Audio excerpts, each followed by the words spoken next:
मैं समय हूं। यदा यदा हि धर्मस्य ग्लानिर्भवति भारत अभ्युत्थानं धर्मस्य तदात्मानं सृजाम्यहम्। विनाशाय च धर्म संस्थापनार्थाय युगे युगे। तू स्वयं अपने दुखों का कारण है, फिर मुझसे प्रश्न क्यों करता है?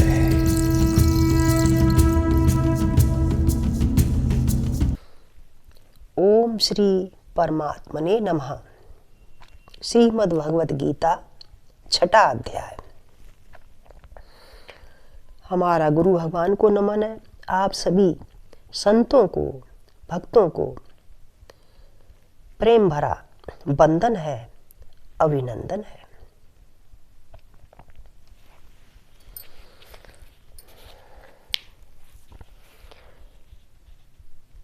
श्री भगवान उवाच अनाश्रितः कर्म फलम कार्यम कर्म करोति यः स सन्यासी च योगी च न निरग्निर्न चाक्रियः। छठे अध्याय में भगवान अर्जुन से कह रहे हैं कि हे अर्जुन,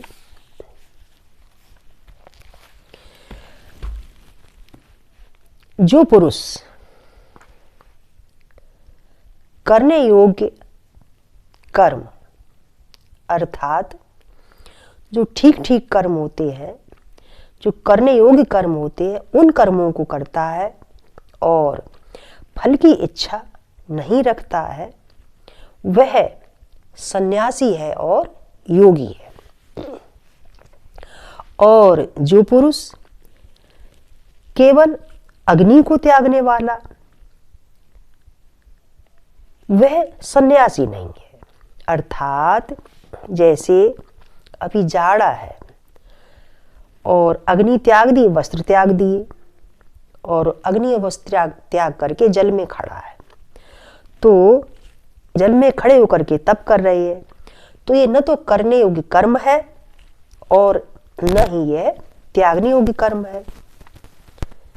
तो भगवान कह रहे हैं कि ऐसा पुरुष न सन्यासी है और न ही योगी है।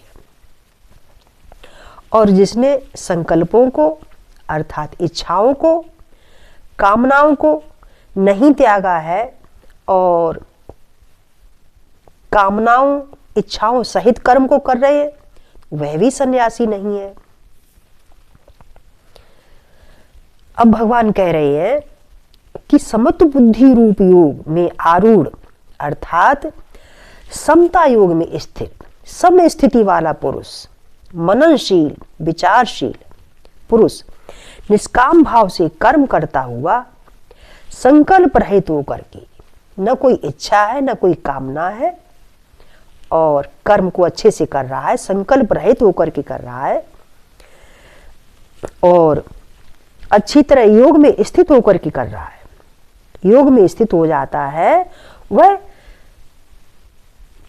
कल्याण का हेतु है। अतः उस पुरुष का कल्याण निश्चित होता है।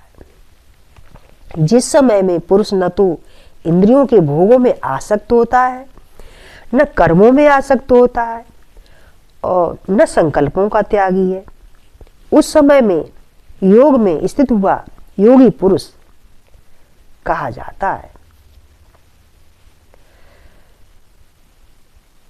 जिस समय में पुरुष न तो इंद्रियों के भोगों में आसक्त है और न कर्मों में आसक्त है और संकल्पों का त्यागी है, उस समय में योग में स्थित हुआ योगी पुरुष कहा जाता है। अर्थात पूरी तरह योग में स्थित है।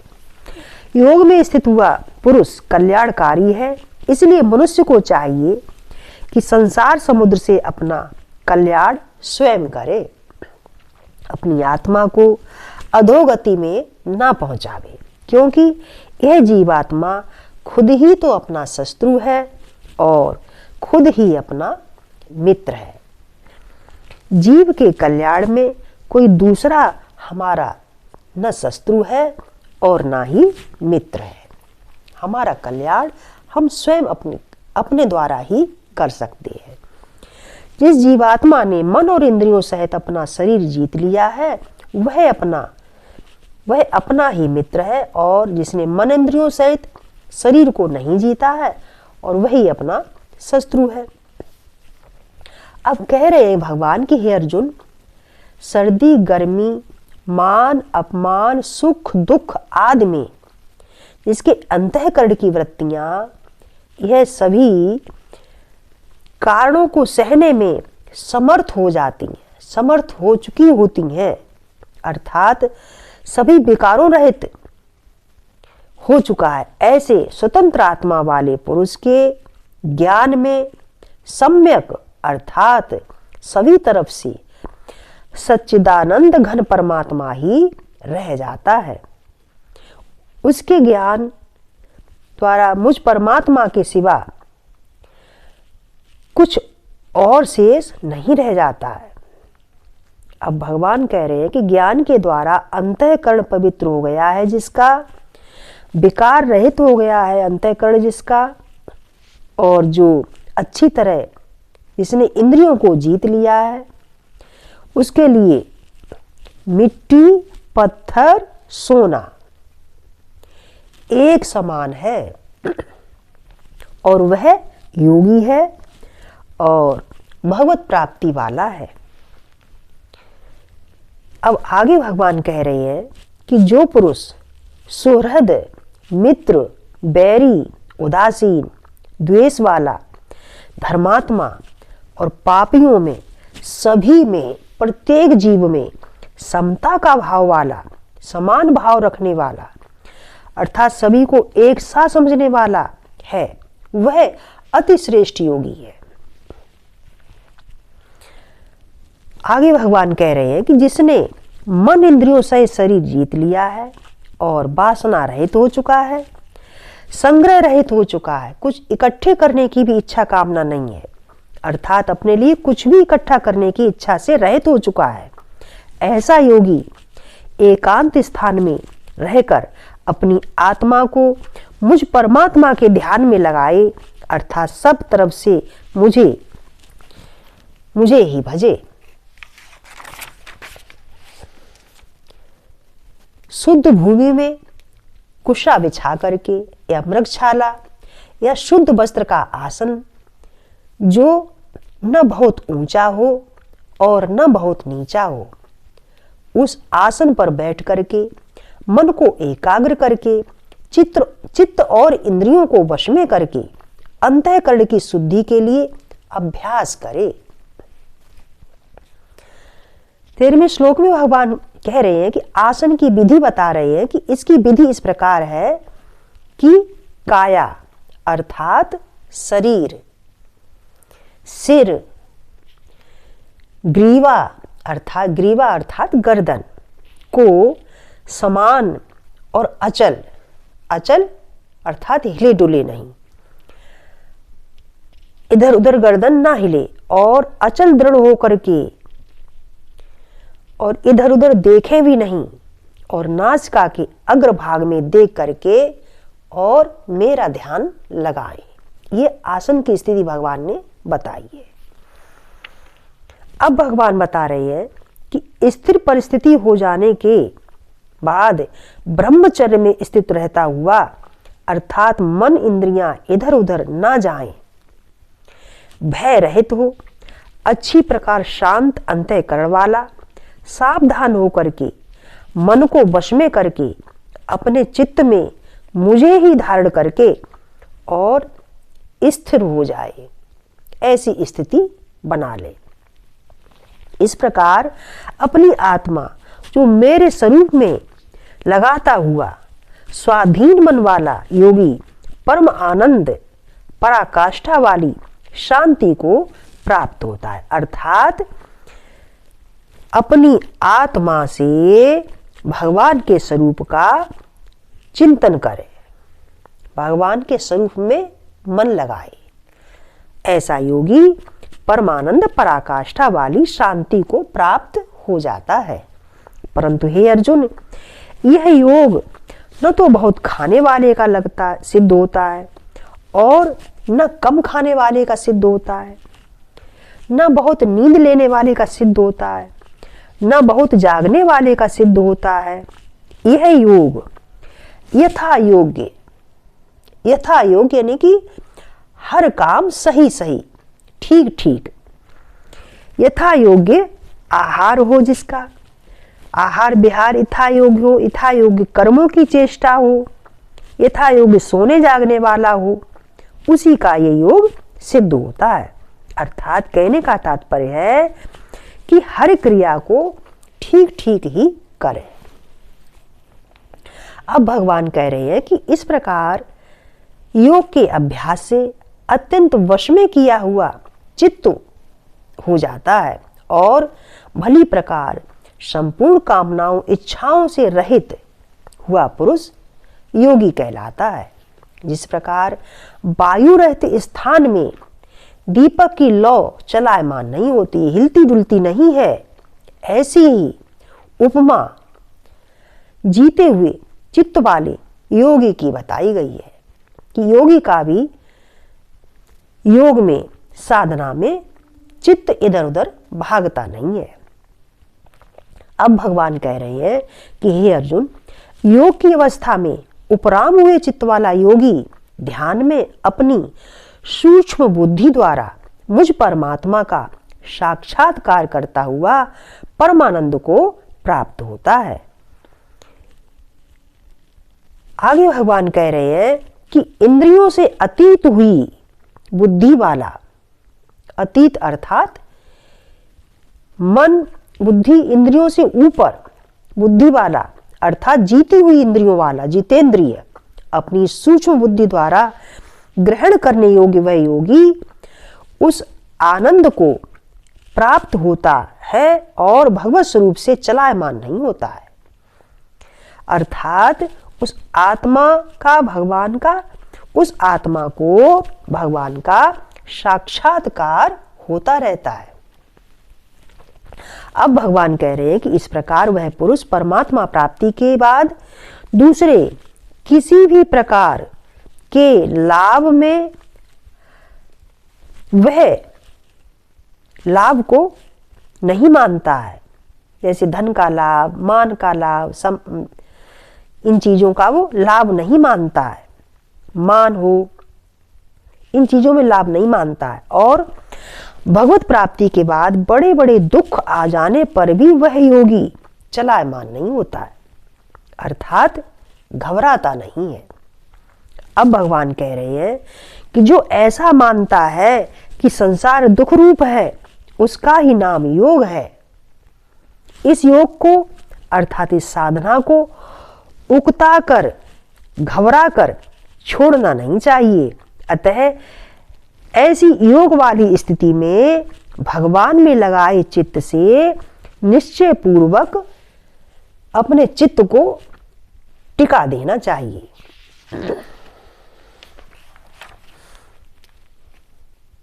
आगे भगवान कह रहे हैं कि मनुष्य को चाहिए कि संकल्प रहित, कामनाओं रहित, वासनाओं रहित आसक्ति को त्याग करके मन द्वारा सब ओर से इंद्रियों को वश में करके अपने योग की स्थिति बनावे।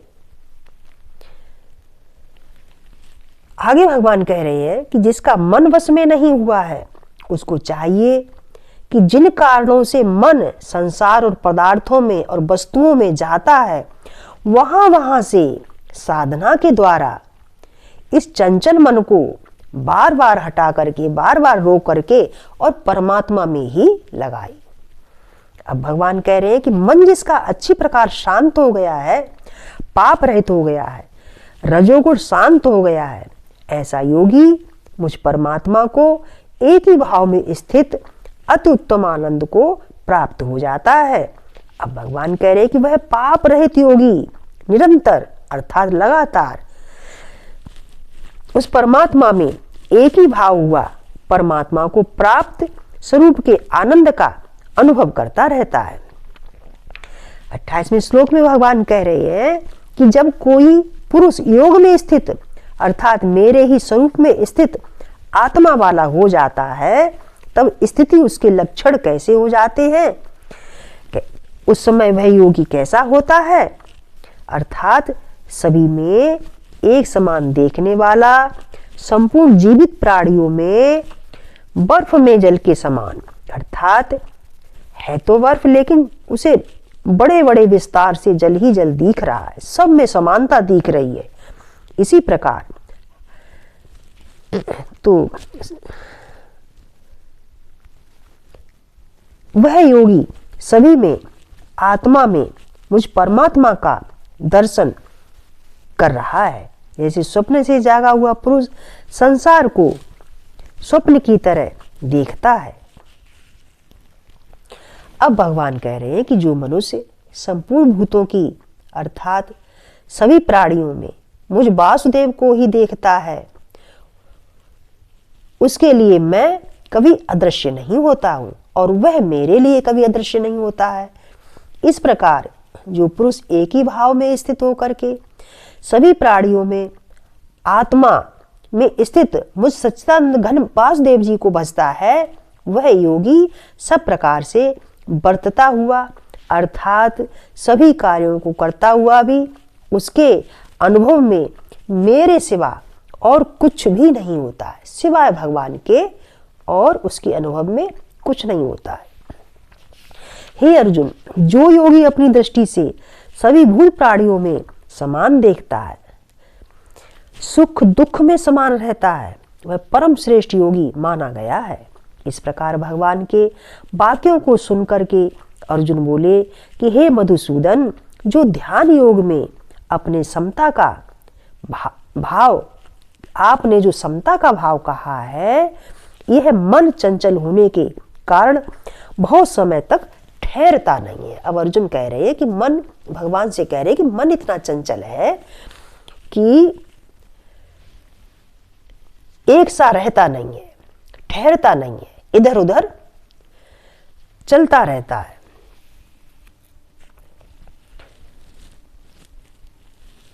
अर्जुन कह रहे हैं कि हे कृष्ण, मन चंचल और प्रमथन स्वभाव वाला, जगह जगह जाने वाला, जगह जगह विचार बदलने वाला, अर्थात अभी कुछ और थोड़ी देर बाद कुछ और, तो यह मन प्रमथन स्वभाव वाला और वायु की भांति चलने वाला, इसको बस में करना अति दुष्कर कार्य है, अर्थात इसको रोकना बहुत ही कठिन है। अब अर्जुन के पूछने पर भगवान कृष्ण बोले कि हे महाबाहो, निस्संदेह मन चंचल है और बस में करना भी बहुत कठिन है, लेकिन हे कुंती पुत्र अर्जुन, अभ्यास और बारंबार प्रयास करने से और वैराग्य से मन बस में होता है।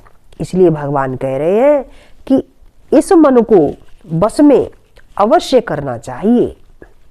भगवान कह रहे हैं कि बिना मन को बस में किए योग को प्राप्त करना बहुत कठिन है।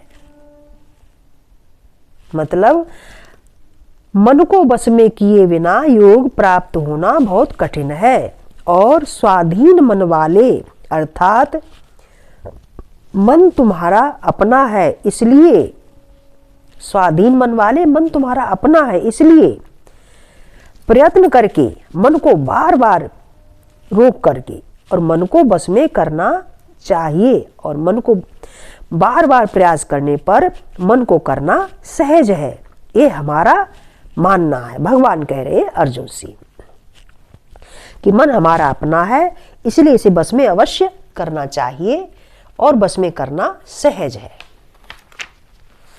इस पर अर्जुन बोले कि हे कृष्ण, योग से चलायमान हो गया है मन जिसका, अर्थात जो पुरुष बताए मार्ग पर भी चल रहा है और श्रद्धा भी है और मन बस में न होने के कारण भगवान का साक्षात्कार को नहीं कर पा रहा है, तो वह जीव किस गति को प्राप्त होता है? वह सांसारिक भोगों से भ्रष्ट नष्ट तो नहीं हो जाता है। तब अर्जुन कह रहे कि हे कृष्ण, हमारे इस संशय का छेदन करो, अथवा अर्जुन भगवान से कह रहे हैं कि हे कृष्ण, हमारे इस संशय को नष्ट करो, इस संशय को दूर करो। और इस संशय को दूर करने के लिए आप ही योग्य हैं, किसी और दूसरे के द्वारा यह संशय दूर नहीं हो सकता है, क्योंकि आपके सिवा कोई दूसरा इस संशय को दूर नहीं कर सकता है।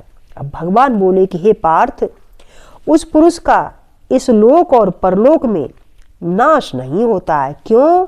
कि वह शुभ कर्म करने का प्रयास तो कर रहा है, इसलिए उसकी दुर्गति नहीं होती है, वह दुर्गति को प्राप्त नहीं होता है।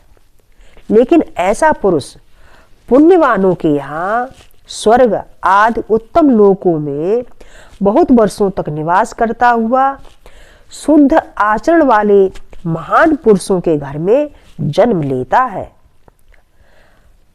अर्थात वैराग्यवान पुरुष ज्ञानवान योगियों के कुल में जन्म लेता है और इस प्रकार जन्म लेकर के संसार में निस्संदेह परंतु इस प्रकार का जन्म संसार में निस्संदेह अति दुर्लभ है।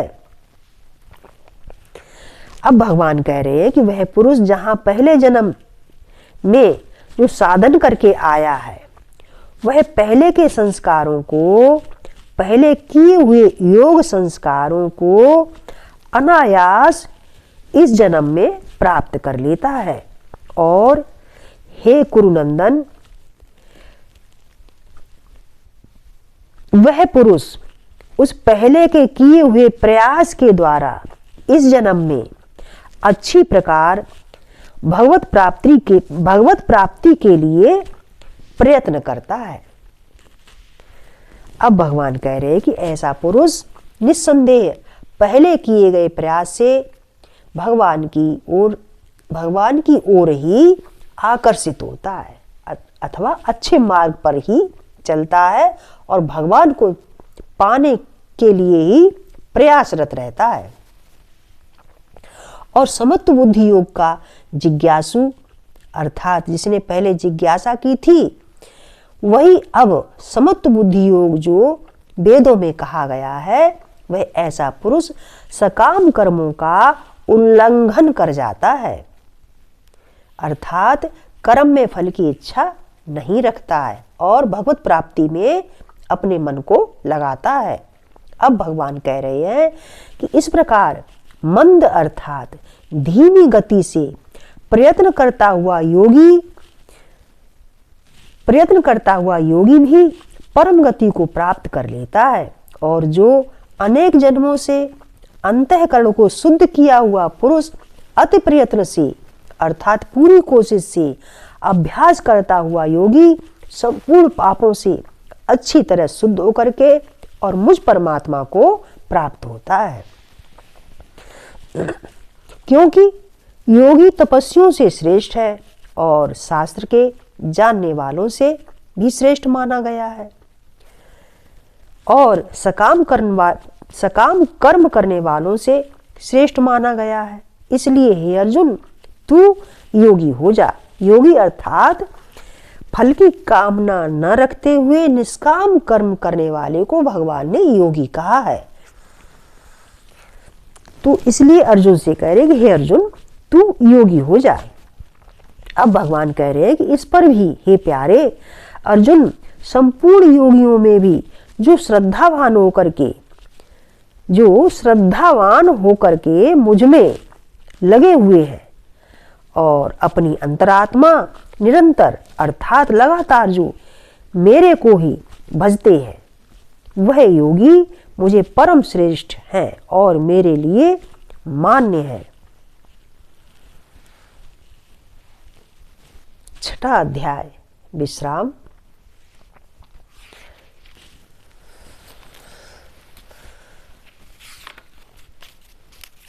छठे अध्याय का महत्व, महात्म्य क्या है। छठे अध्याय के महात्म्य में भगवान कह रहे हैं,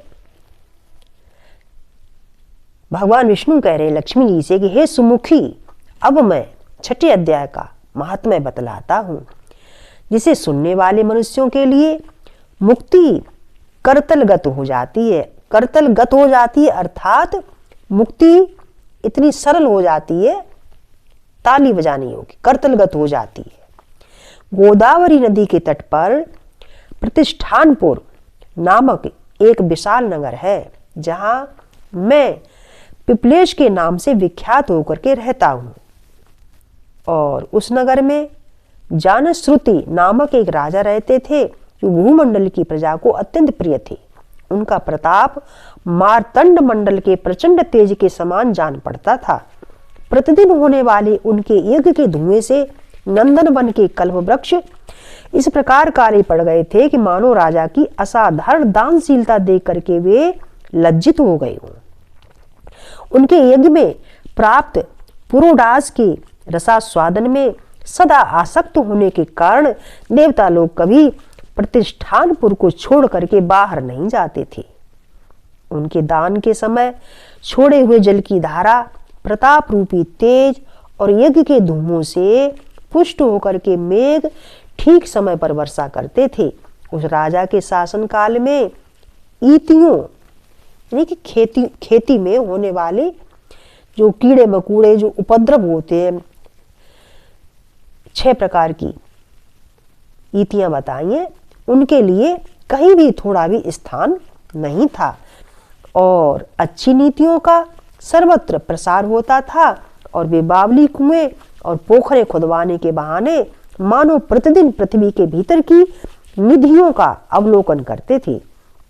एक समय राजा के दान तप यज्ञ और प्रजापालन के से संतुष्ट होकर के स्वर्ग के देवता उन्हें वर देने के लिए आए। वे कमलनाल के समान उज्जवल हंसों का रूप धारण कर अपनी पांखें हिलाते हुए आकाश मार्ग से चलने लगे। बड़ी उतावली के साथ उड़ते हुए वे सभी हंस परस्पर बातचीत भी करते जाते थे। उनमें से भद्राश्व आदि 2-3 हंस वेग से उड़ करके आगे निकल गए।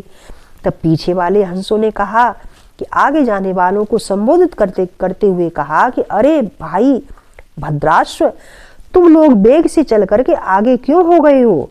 यह मार्ग बड़ा दुर्गम है, इसमें हम सबको साथ मिलकर चलना चाहिए। क्या तुम्हें दिखाई नहीं देता? ये सामने ही पुण्य मूर्ति महाराज जानश्रुति का तेज पुंज अत्यंत स्पष्ट से प्रकाशमान हो रहा है। उस तेज से भस्म होने की आशंका है, अतः सावधान होकर के चलना चाहिए।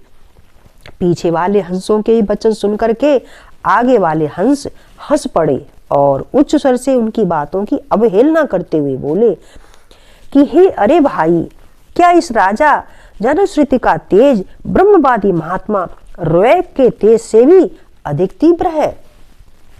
हंसों की बातें सुनकर के राजा जनश्रुति अपने ऊंचे महल की छत से उतर गए और सुखपूर्वक आसन पर विराजमान हो गए और अपने सारथी को बुला करके बोले कि जाओ महात्मा रोएक को यहाँ ले आओ। राजा का ये अमृत के समान वचन सुनकर के मह नामक सारथी प्रसन्नता प्रकट करता हुआ नगर से बाहर निकला। सबसे पहले उसने मुक्तिदायिनी काशीपुरी की यात्रा की, जहां जगत के स्वामी भगवान विश्वनाथ मनुष्यों को उपदेश दिया करते हैं। उसके बाद वह गया क्षेत्र में पहुंचा, जहां प्रफुल्ल नेत्रों वाले भगवान गदाधर संपूर्ण लोगों का उद्धार करने के लिए निवास करते हैं। तदनंतर नाना तीर्थों में भ्रमण करता हुआ सारथी पापनाशनी मथुरापुरी में गया और यह भगवान श्री कृष्ण का आदि स्थान है, जो परम महान एवं मोक्ष प्रदान करने वाला है। वेद और शास्त्रों में वह तीर्थ त्रिभुवनपति भगवान गोविंद के अवतार स्थान के नाम से प्रसिद्ध है। नाना देवता और ब्रह्मर्षि उसका सेवन करते हैं। मथुरा नगर कालिंदी यमुना के किनारे शोभा पाता है। उसकी आकृति अर्धचंद्र के समान प्रतीत होती है। वह सब तीर्थों के निवास से परिपूर्ण है और परम आनंद प्रदान करने के कारण सुंदर भी प्रतीत होता है। और गोवर्धन पर्वत के होने से मथुरा मंडल की शोभा और भी बढ़ गई है। वह पवित्र वृक्षों और लताओं से आवृत है। उसमें 12 वन हैं। यह परम पुण्यमय तथा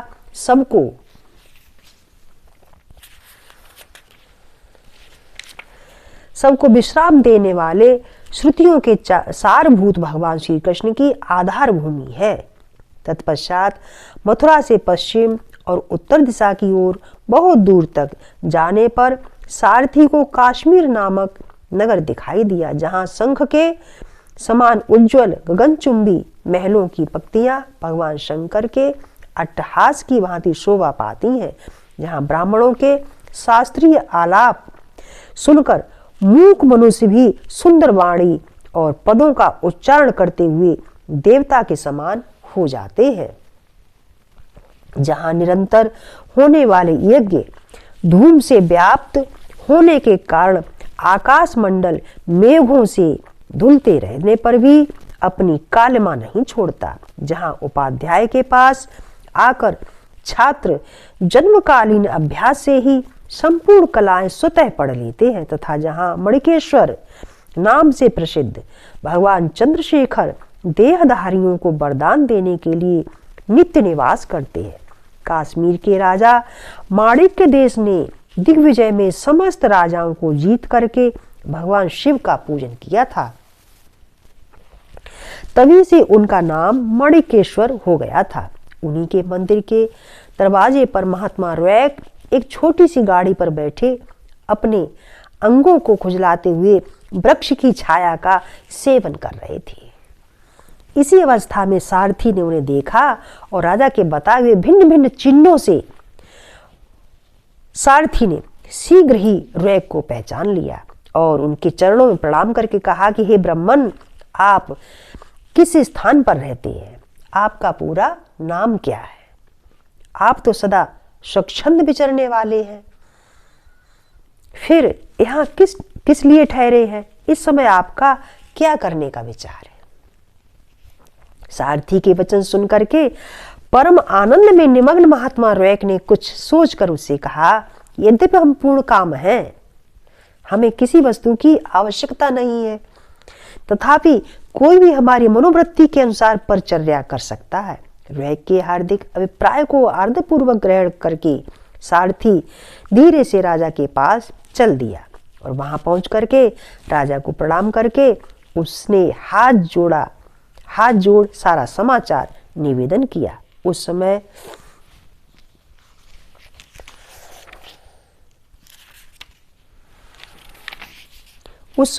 स्वामी के दर्शन से उसके मन में बड़ी प्रसन्नता थी। सारथी के वचन सुनकर के राजा के नेत्र आश्चर्य से चकित हो उठे। उनके हृदय में रैक का सत्कार करने की श्रद्धा जागी और उन्होंने 2 खच्चरियों से जुटी हुई एक गाड़ी लेकर के यात्रा की। साथ ही मोती के हार, अच्छे अच्छे वस्त्र, एक सहस्र गौएं भी ली। कश्मीर मंडल में महात्मा रैक जहां रहते थे, उस स्थान पर पहुंच करके राजा ने सारी वस्तुएं उनके आगे निवेदन कर दी और पृथ्वी पर पड़ करके साष्टांग प्रणाम किया। महात्मा रैक अत्यंत भक्ति के साथ चरणों में पड़े हुए राजा जनश्रुति पर क्रोधित हो उठे, कुपित हो उठे और बोले, रे शूद्र, तू दुष्ट राजा है, क्या तू मेरा वृत्तांत नहीं जानता? ये खच्चरियों से जुटी हुई अपनी ऊंची गाड़ी ले जा, ये वस्त्र, ये मोतियों के हार, ये दूध देने वाली गौएं स्वयं ही ले जा। इस तरह आज्ञा देकर के रैक ने राजा के मन में भय उत्पन्न कर दिया। तब राजा ने शाप के भय से महात्मा रैक के दोनों चरण पकड़ लिए और भक्ति पूर्वक कहने लगे कि हे ब्राह्मण, मुझ पर प्रसन्न होइए। हे भगवान, आप में ये अद्भुत महात्म्य कैसे आया? प्रसन्न होकर के और मुझे ठीक ठीक बताइए। रैक ने कहा कि हे राजन, मैं प्रतिदिन गीता के 6 अध्याय का जप करता हूँ, इसी से मेरी तेजो राशि देवताओं के लिए दुस्सह्य हो गई है। तदनंतर परम बुद्धिमान राजा जनश्रुति ने यत्न पूर्वक महात्मा रैक से गीता के 6 अध्याय का अभ्यास किया। इससे उन्हें मोक्ष की प्राप्ति हुई और इधर ऋग भी भगवान माणिक्येश्वर के समीप मोक्षदायक गीता के 6ठे अध्याय का जप करते हुए सुख से रहने लगे। हंस का रूप धारण करके वरदान देने के लिए आए हुए देवता भी विस्मित होकर के और स्वेच्छानुसार चले गए। जो मनुष्य सदा इस प्रकार एक ही अध्याय का जप करता है वह भी भगवान विष्णु के ही स्वरूप को प्राप्त होता है और इसमें तनिक भी संदेह नहीं है। अतः हम सभी को गीता के अध्याय का पाठ करना चाहिए। श्री राधे श्री राधे श्री राधे। हमारा आप सभी को, संतों को, भक्तों को वंदन है, प्रेम भरा अभिनंदन है।